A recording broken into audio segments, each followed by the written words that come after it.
வணக்கம். நம்ம ஸ்ரீஜெயம் தையல் பயிற்சி பள்ளியில் இன்றைக்கி ஒரு நபரை நிற்க வச்சு அவங்களுக்கு எப்படி அளவு எடுக்கிறது, அந்த அளவுக்கு உண்டான கணக்கு என்னங்கிறத பார்க்கலாம். இப்போ நம்ம ஒரு நபரை நிற்க வச்சுட்டோம். பாடி சுற்றளவு அவங்கள சுற்றி நம்ம பாடி சுற்றளவு எடுக்கிறோம்.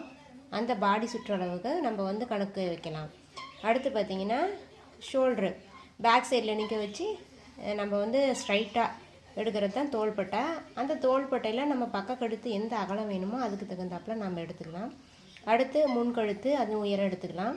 அடுத்து ஆம்கோல் அவங்க கையினுடைய வளைவு நம்ம அந்த ஃபுல்லாக ரோல் பண்ணி டேப்பை வச்சு எடுத்துக்கணும்.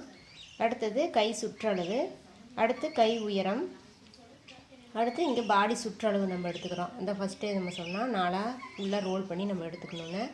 அடுத்தது பாடி உயரம், அதுலேயே நம்ம முன் உயரம் எவ்வளோ தேவையோ அதை நம்ம எடுத்துக்கலாம். பின் உயரமும் நம்ம அவங்கள பேக் சைடில் நிற்க வச்சு பின்னாடியிலேருந்து ஹைட் எடுத்துக்கலாம்.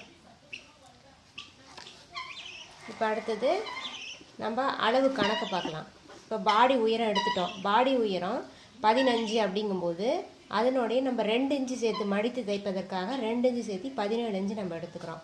பாடி சுற்றளவு நம்ம 4 எடுத்தனால இப்போ நம்ம 4ஆக வகுக்கணும். 36 வகுத்தல் 4, 4ஆக வகுக்கும் போது 9, 9உடைய 2 இன்ச்சு நம்ம சேர்த்திக்கும் போது 11 இன்ச்சு.